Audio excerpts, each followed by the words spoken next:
Guys, কেমন আছেন? আজকে আমি একটা প্রবাসী দুঃখ নিয়ে কষ্ট নিয়ে আমি একটা কথা বলবো। কথাটা হচ্ছে কি ভাই, দেখেন আমি মরুভূমিতে দাঁড়ায় রয়েছি। হ্যাঁ, রোদের তাপমাত্রা অনেক, মানে একটা দাঁড়ায় রয়েছে, অনেক কষ্ট হইতেছে বুঝছেন। বিদেশে কত মজা বুঝছেন, বাড়ির বউরা বোঝে না, বাড়ির মাসাসিরা বোঝে না।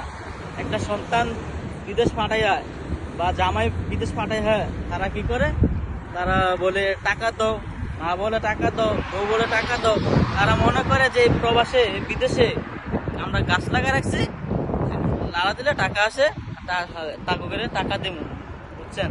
কিন্তু বিদেশে কত কষ্ট টাকা, একটা টাকা ইনকাম করা বুঝছেন। তো দেখা একটা প্রবাসীর কখনো ইয়ে হয় না যে বউ ছেলেরা বিদেশ আইব, তারও মন চায় যে তার বউর সাথে থাকুক, ওই ছেলেটারও মন চায় মা বাবার সাথে থাকুক, তাই না?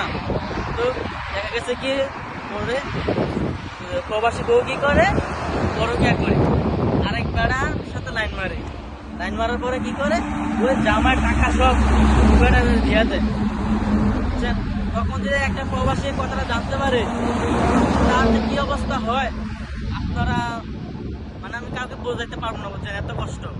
একটা প্রবাসী বউ যদি পরকিয়া করে, ও কি আজকে দূরে